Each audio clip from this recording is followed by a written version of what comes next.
प्यारे बच्चों, आज हम पढ़ेंगे पाठ 6 से रक्त और हमारा शरीर भाग 5। चलो शुरू करते हैं। और बिंबाणु का काम है चोट लगने पर रक्त जमाव क्रिया में मदद करना। रक्त के तरल भाग प्लाज्मा में एक विशेष किस्म की प्रोटीन होती है जो रक्त वाहिका की कटी फटी दीवार में मकड़ी के जाले के समान एक जाला बुन देती है।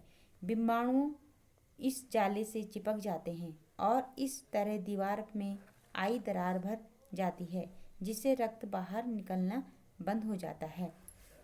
और बिंबाणु का काम है जो चोट लगने पर क्या है, जो रक्त का जमाव क्रिया में उसकी मदद करना। रक्त के जो तरल भाग होता है प्लाज्मा में एक विशेष प्रकार की किस्म की क्या होती है, प्रोटीन होती है जो रक्त वाहिका की कटी फटी दीवार में एक मकड़ी के जाले के समान बड़ा सा जाला बुन देती है। बिंबाणु इस जाले में जो है चिपक जाते हैं और इस तरह दीवार में आई दरार को भी भर देते हैं जिससे रक्त का बाहर निकलना बंद हो जाता है। अनिल बोला, दीदी लेकिन घाव गहरा हो तब तो खून बहता ही चला जाता है। हाँ, ऐसे समय में उस व्यक्ति को जल्दी से डॉक्टर के पास ले जाना चाहिए। जरूरत समझने पर ऐसी स्थिति से निपटने के लिए कुछ टाँके भी लगाने पड़ सकते हैं, किंतु डॉक्टर के पास पहुंचने तक के समय में चोट के स्थान पर कसकर एक साफ कपड़ा बांध देना चाहिए। दबाव पड़ने से रक्त का बहना कम हो जाता है जो उस व्यक्ति के लिए काफ़ी लाभप्रद सिद्ध हो सकता है, किंतु अगर बहुत अधिक रक्त बह जाए तो उसे रक्त चढ़ाने की जरूरत भी पड़ सकती है, दीदी ने समझाते हुए कहा। अनिल ने कहा, क्या ऐसे समय में किसी भी व्यक्ति का खून काम आ सकता है? अनिल बोला कि दीदी लेकिन अगर घाव गहरा हो तो खून बहता ही चला जाता है। हाँ, तो दीदी ने कहा, हाँ, ऐसे समय में उस व्यक्ति को जल्दी से डॉक्टर के पास ले जाना चाहिए। ज़रूरत समझने पर ऐसी स्थिति से निपटने के लिए उसमें कुछ टाँके भी लगाने पड़ सकते हैं, किंतु जब तक डॉक्टर के पास पहुंचते हैं उस व्यक्ति को लेकर, तब तक उस स्थान पर क्या करना चाहिए, एक साफ कपड़ा बांध देना चाहिए।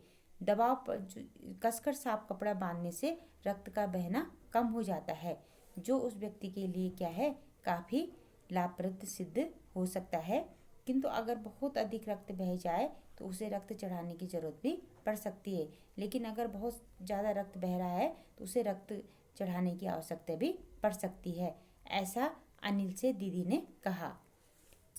फिर अनिल ने कहा, क्या ऐसे समय में किसी भी व्यक्ति का खून काम आ सकता है? दीदी बोली, अनिल, हर किसी का रक्त एक सा नहीं होता।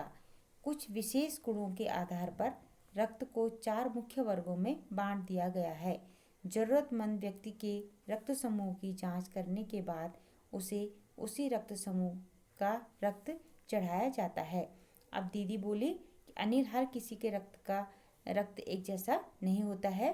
कुछ विशेष गुणों के आधार पर रक्त को 4 भागों में बांट दिया गया है। जरूरतमंद व्यक्ति के रक्त समूह की जांच करने के बाद उसे उसी रक्त समूह का रक्त चढ़ाया जाता है। इस प्रकार से दीदी ने उसको समझाया। इसके आगे वाला पाठ हम अगली वीडियो में पढ़ेंगे, तब तक आप इसको पुनः दोहराएंगे।